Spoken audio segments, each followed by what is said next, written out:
नमस्कार दोस्तों, स्वागत है आपका आपके अपने चैनल शिक्षा नीति पे। दोस्तों, बिहार टीएलआर से वेरियस पोस्ट वैकेंसी। दोस्तों, आप लोग जानते हैं कि बिहार एलआरसी की तरफ से राजस्व एवं भूमि सुधार विभाग की तरफ से बिहार में अमीन, कानूनगो, क्लर्क और एसओ इन चारों पदों पे वैकेंसी निकली हुई है, जिसकी टोटल पोस्ट संख्या है 10,101, जिसमें अमीन का पोस्ट है 8244। इन पदों के लिए 3 मोस्ट इंपॉर्टेंट अपडेट आप लोग के लिए लाया हूँ। इसके अलावा अगर बात करें तो डीएलआर अमीन के अभ्यर्थी क्यों बेवकूफ़ बन रहे हैं, इसके बारे में मैं आपको इस वीडियो में बताने वाला हूँ। तो पूरे वीडियो देखिएगा, वीडियो को स्किप मत कीजिएगा और ज़्यादा से ज़्यादा इसका फ़ायदा उठाइएगा। इसके अलावा अगर बात करें तो आपको हमारे टेलीग्राम ग्रुप का लिंक डिस्क्रिप्शन में मिलता है, वहाँ से आप उससे भी ज्वाइन करें। सिर्फ यूट्यूब के पर्सन है, कुछ जानकारी अगर हो सकता है तो बिना वीडियो को मैं उसमें भी डालूँ और वो आप लोगों को ना मिल पाए, तो इसलिए आप लोग जो हमारा ग्रुप है शिक्षा नीति के नाम से, उस ग्रुप से भी जोड़ें टेलीग्राम पे और उसका लाभ उठाएं। आइए दोस्तों, अगर बात करें तो बता दूं कि 3 मोस्ट इंपॉर्टेंट अपडेट क्या है। पहले उससे पहले एक जानकारी मैं आपको बताता हूँ क्यों बेवकूफ़ है। तो दोस्तों, बेवकूफ़ इसलिए हैं, वो आप देख लीजिए। आपको आपके स्क्रीन पर दिख रहा होगा कि अमीन बहाली में धांधली की साजिश रच रहा विजेंद्र का गिरोह, अगस्त में होनी है परीक्षा। तो देखिए, अगर इस गिरोह, ये जो गिरोह बताया जाए, इस गिरोह में अगर अमीन के अभ्यर्थी आते हैं इनके झांसे में, तो वो सबसे बड़े बेवकूफ़ हैं। बीएसएफसी या कोई भी वैकेंसी हो वो परमानेंट है। एक तो ये 1 साल, 1.5 साल, 2 साल का ये वैकेंसी है, और इसमें भी अगर आप लोग सेटिंग के थ्रू जाना चाहते हैं तो आप लोग बेवकूफ़ हैं। 1, 1.5 साल, 2 साल के वैकेंसी के लिए पैसा अपना अगर खर्च करना चाहते हैं तो आप बेवकूफ़ हैं। और इसमें आपको कहीं ना कहीं खुद के अलावा अपने परिवार को भी ठगे। परिवार को शायद आप नहीं बताएंगे कि कॉन्ट्रैक्ट बेस्ड एग्ज़ाम है या फिर कॉन्ट्रैक्ट बेस्ड जॉब है, तो आप लोग सबको ठग रहे हैं। किसी के भी बहकावे में ना आए। आप लोग सेटिंग, अगर आप नहीं सेटिंग करना चाहेंगे, आप अगर गलत रास्ते के थ्रू नहीं जाना चाहेंगे, तो कोई आपको सेटिंग करके ले थोड़ी जाएगा। ज़बरदस्ती आपको कोई सेटिंग थोड़ी करवाएगा अपने पैसे से। तो आप लोग उनके पीछे ना पड़े। और ये 1, 1.5, 2 साल का वैकेंसी है, इसमें इतना रिस्क लेना और इतना अपने करियर के साथ खिलवाड़ करना आप लोगों के लिए सही नहीं होगा। तो प्लीज़ आप लोग, ऐसा ना हो कि इसके चक्कर में एग्ज़ाम वगैरह कैंसिल हो जाए कि हाँ सेटिंग वगैरह ये वो। तो आप लोग ज़्यादा से ज़्यादा कोशिश करें कि किसी भी सेटिंग के चक्कर में, और कितना आप पैसा कमा लीजिएगा 1, 1.5, 2 साल में, कि आपको अमीन के बहाली में जो आप सेटिंग के लिए पैसा देंगे वो पैसा भी आपका निकल जाए। नहीं हो निकल पाएगा आपका पैसा। कम से कम 2 लाख से नीचे आपका सेटिंग नहीं करेगा, 2 लाख, 2.5 लाख से नीचे। और 2 लाख, 2.5 लाख से ज़्यादा आप कमा भी नहीं पाएगा। 30,000 अगर आप अमीन का सैलरी मिलता है तो आपको 3,60,000 होते हैं 12 महीने के। 2 साल अगर हुआ तो 6 लाख, सॉरी 7,20,000। अब 7,20,000 में आपका 2 साल का खर्च आप जोड़ लीजिए, आपका कितना हो जाएगा? 3,000 के आसपास आपका खर्च ही हो जाएगा। तो 2-4 लाख रुपए के लिए आप 1-2 लाख रुपए खर्च भी कर रहे हैं, तो भाई 50% इन्वेस्टमेंट, तो और उसके बाद उसका ब्याज भी जोड़ लीजिए, तो आपके पास कुछ बचता कहाँ है जिसके लिए आप सेटिंग करवा रहे हैं। तो आप लोग गलत कर रहे हैं, इस चक्कर में ना पड़े। और अगर पड़ते हैं, आप लोग ये सोचते हैं कि मैं इतना ज़्यादा रिश्वत ले लूँगा कि सारा पैसा मैं चुका लूँगा, तो आप लोग बेवकूफ़ हैं। अमीन का जॉब जो वो सबसे रिस्की है और कोई ज़्यादा अच्छा जॉब भी नहीं है। पूरा मेहनत और लेस पेमेंट है इसमें, मेहनत ज़्यादा और पेमेंट लेस है। तो आप लोग उसके चक्कर में ना पड़े। हाँ, ये उनके लिए ये बहाली है जो जिनका कहीं नहीं हो पा रहा।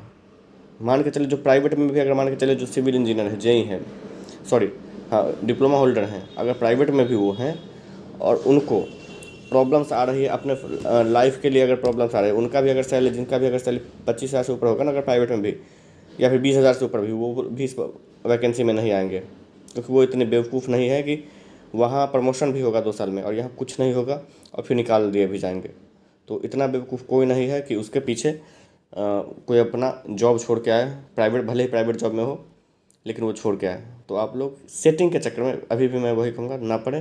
और किसी भी गिरोह के चक्कर में, आपको अगर कोई कहता भी है कि मैं सेटिंग करवा दूंगा, तो उनके चक्कर में आप लोग ना पड़े, क्योंकि ये आपके साथ साथ आपके फैमिली और आपके करियर को भी बर्बाद कर देगा।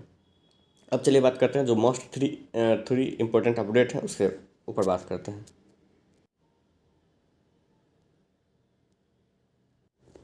और आगे बढ़ने से पहले एक बार फिर से आपको बोलूँगा, आप लोग टेलीग्राम ग्रुप में जरूर जुड़ो, डिस्क्रिप्शन में आपको लिंक उसका मिल जाएगा। चलिए अब बता देते हैं आप लोगों को कि जो मोस्ट 3 इम्पोर्टेंट अपडेट हैं वो क्या है।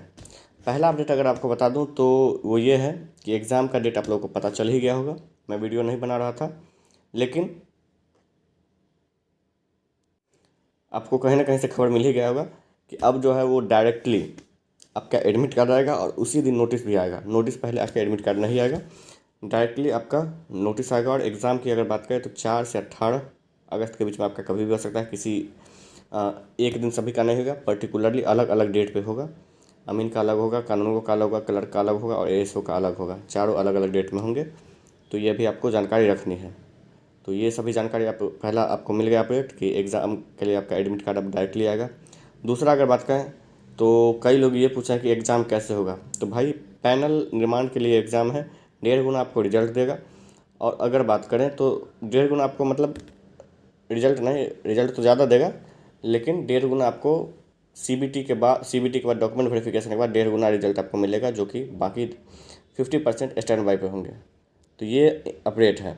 इसमें अगर बात करें तो होगा कैसे एग्ज़ाम, तो एग्ज़ाम कंप्यूटर बेस्ड होगा। आपको कहीं से अगर ये कोई बोल रहा है कि अभी फैसला नहीं हुआ है या फिर ये वो, तो उसके चक्कर में नहीं पड़े। सबसे पहले बात आपको ये ध्यान में रखना है कि नोटिस में क्या लिखा गया है। नोटिस में साफ साफ लिखा गया है कि कंप्यूटर, आप लोग स्क्रीन पर भी आप देख सकते हैं कि यहाँ लिखा हुआ है कि नियोजन हेतु ऑनलाइन कंप्यूटर बेस्ड परीक्षा के आधार पर पैनल निर्माण। तो भाई आपको साफ साफ बताया गया है कि ये कंप्यूटर बेस्ड एग्ज़ाम होगा और कंप्यूटर बेस्ड परीक्षा के आधार पर पैनल निर्माण होगा। तो आपको टेंशन नहीं लेना है, एग्ज़ाम जो होगा वो कंप्यूटर बेस्ड होगा, पेन पेपर वाला नहीं उम्मीद है।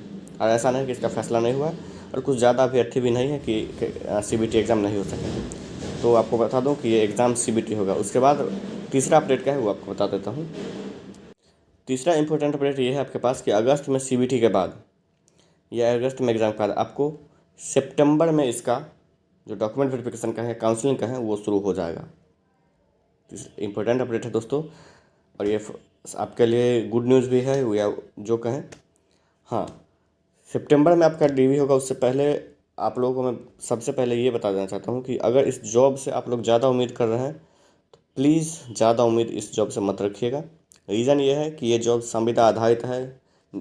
साल भर बाद निकाले, 1.5 साल बाद निकाले या 2 साल बाद निकाले, लेकिन आपको निकालेगा ज़रूर। ऐसा नहीं है कि आप लोग अगर सोच रहे हैं कि डेट एक्सटेंड कर करके साल भर 6 महीना, साल भर 6 महीना एक्सटेंड कर करके आपको लाइफ टाइम कर दें, तो इसके लिए आप बेवकूफ़ हैं। आपको कोई नहीं रोक सकता। दरअसल बात यह है कि संविदा आधारित जॉब है और ये आपको संविदा के हिसाब से आपका काम होगा और उसी हिसाब से आपको पेमेंट भी मिलेगा और इसमें कोई प्रमोशन का भी उम्मीद न रखें। तो फिलहाल इस वीडियो में इतना ही। आप लोग ज़्यादा से ज़्यादा वीडियो को शेयर कीजिए। अगर आपको इम्पोर्टेंट अपडेट अच्छी लगी हो तो वीडियो को लाइक और शेयर ज़रूर कीजिएगा। चैनल को सब्सक्राइब जैसे आप लोग करते आए हैं आगे भी करते रहिएगा। धन्यवाद।